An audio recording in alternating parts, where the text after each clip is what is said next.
Doors close and caucusing begins in Iowa in less than 24 hours. So the Republican Party's process of picking its nominee is finally about to get underway. And while that is very exciting, it is not so exciting as to preclude all other big clangorous things happening in the news right now. Por ejemplo, over the weekend on New Year's Eve, while still in Hawaii, President Obama signed into law the new bill that funds the Pentagon.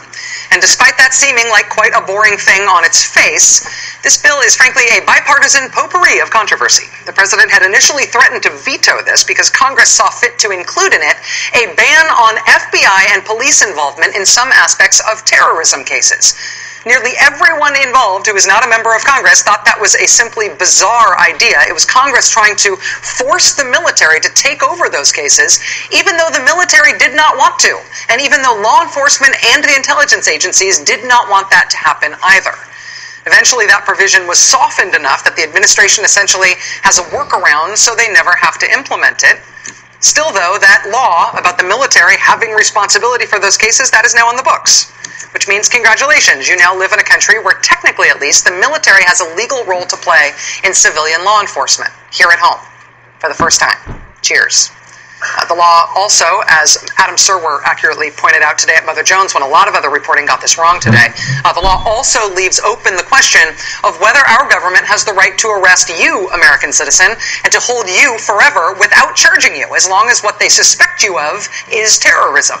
The president issued a signing statement along with his signature on this bill, and the signing statement said in part, quote, "My administration will not authorize the indefinite military detention without trial of American citizens." And that is nice, but to be clear, what that means is that this president says he won't arrest Americans and lock them up forever without trial. But, thanks to this bill that Congress just sent him, and he did just sign, if this president changed his mind, or some other president in the future does want to arrest Americans and lock them up in military custody forever without trial, our government statutorily now claims that as its right.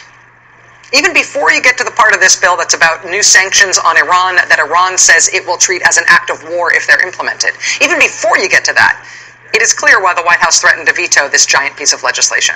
And it's clear why the White House pressured the Senate into revising downward several of its more alarming provisions. It is also clear why an averse to signing statements president, like President Obama, issued a signing statement for this bill. Still, though, it got signed, and it is radical. And I'm not sure we are going to appreciate its radicalness until it's undone by other legislation, or until a president as radical as this bill decides to use it to its full extent.